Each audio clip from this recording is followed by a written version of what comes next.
ముందుగా మేషరాశి వారి యొక్క ఫలితాలు.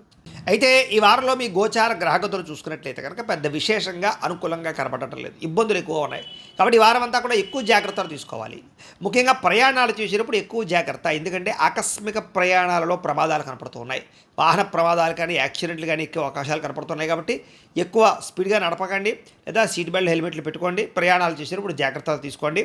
ఆచితూచి వ్యవహరించండి. ఫోన్లు చూసుకుంటూ ఫోన్లు మాట్లాడుతూ మాత్రం ప్రయాణాలు చేయకండి, జాగ్రత్త.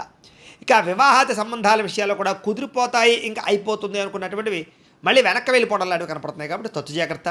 అలాగే మీ పిల్లలు మీ మాట వినకపోవడము, లేదా చెప్పిన మాట వినకపోవడము, లేకపోతే వాళ్ళు ఏదో సొంత నిర్ణయాలు తీసుకోవడము, మూర్ఖత్వంగా వ్యవహరించడము, ఇలాంటి వాటి వల్ల కూడా మీకు పిల్లల యందు కొంచెం చికాకులు కనపడుతున్నాయి. కొంచెం మనశ్శాంతి లేకపోవడం, వాళ్ళు ఏమవుతారా, వాళ్ళ జీవితం ఏమిటి అనేటటువంటి ఆలోచనతోటి సతమతమయ్యే పరిస్థితి కనపడుతుంది, జాగ్రత్త. ఇక అనవసరమైన గొడవలకు కానీ, లేదా అనవసరమైన తగాదాలకు కానీ, మధ్యవర్తిత్వాలు చేయడం కానీ, మీడియేటింగ్ చేయడం కానీ, ఇలాంటివి మీకు ఈ వారం పనికిరాదు. ఎందుకంటే మీరు మంచి కోసం వెళ్ళినా, అవతల వాళ్ళకి మంచి చేద్దామని వెళ్ళినా మీరే ఇరుక్కుపోతారు, లేకపోతే సమస్యలు ఇరుక్కుంటారు. అలాగే కావలసిన వాళ్ళు దూరం అవుతుంటారు, జాగ్రత్త. ప్రేమికుల మధ్య కూడా అనవసరమైన గొడవలు, దూరాలు జరిగే పరిస్థితులు కనపడుతున్నాయి. కాబట్టి జాగ్రత్తగా మాట్లాడుకోండి, జాగ్రత్తగా వ్యవహరించండి. ఇక క్రమశిక్షణ లేకపోవడం వల్ల అనుకున్న పనులన్నీ కూడా సమయానికి జరిగే పరిస్థితి కనపడలేదు. కాబట్టి ఏ పని ఏ సమయంలో చేయాలో ఆ పనిని ఆ సమయంలో చేయడానికి ప్రయత్నం చేయండి. ఇక రాజకీయ నాయకులకి చాలా జాగ్రత్తగా వ్యవహరించాలి. పదవిలు కోల్పోయే పరిస్థితులు ఉన్నాయి, జాగ్రత్త. సినిమా, టీవీ, మీడియా రంగాల వారికి కూడా అసహనానికి గురయ్యే అవకాశాలు మీకు రావాల్సిన వేరే వాళ్ళకి వెళ్ళిపోవడం లాంటి జరిగే అవకాశాలు ఉన్నాయి. లేదా మీరు శ్రమకు తగ్గ ఫలితం లేకపోవడం కనపడుతుంది. భార్యాభర్తల మధ్య అనుమానపు ఆలోచనలు పెరిగిపోయే అవకాశాలు ఉన్నాయి. కొంచెం కూర్చుని మాట్లాడుకునే ప్రయత్నం చేయండి. కుటుంబ సభ్యుల యొక్క సహాయ సహకారాలు మాత్రం మీకు బ్రహ్మాండంగా లభిస్తాయి. ఉద్యోగస్తులకి స్థాన మార్పులు, స్థానచలనాలు కనపడుతున్నాయి.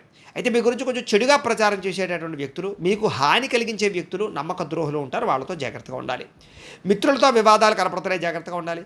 క్రయ విక్రయాలు జరిపేటప్పుడు తప్పుడు పెట్టుబడులు పెట్టే అవకాశాలు ఉన్నాయి. కాబట్టి భూములు, యంత్ర పరికరాలు, గృహాలు కొనుగోలు చేసే సమయంలో, వాహనాలు కొనుగోలు చేసే సమయంలో ఎక్కువ జాగ్రత్తలు తీసుకోవాలి.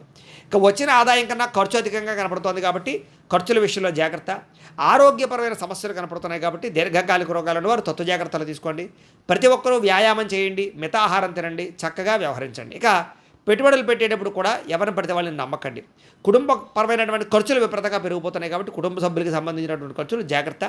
కొత్తగా అప్పులు చేయవలసిన రావడం, లేదా గతంలో చేసిన రుణాలకి వల్ల మనశ్శాంతి లేకపోవడం, ఇబ్బందులు కనపడుతున్నాయి. నిరుద్యోగులకి అతి కష్టం మీద ఉద్యోగ అవకాశాలు కనపడుతున్నాయి, జాగ్రత్త.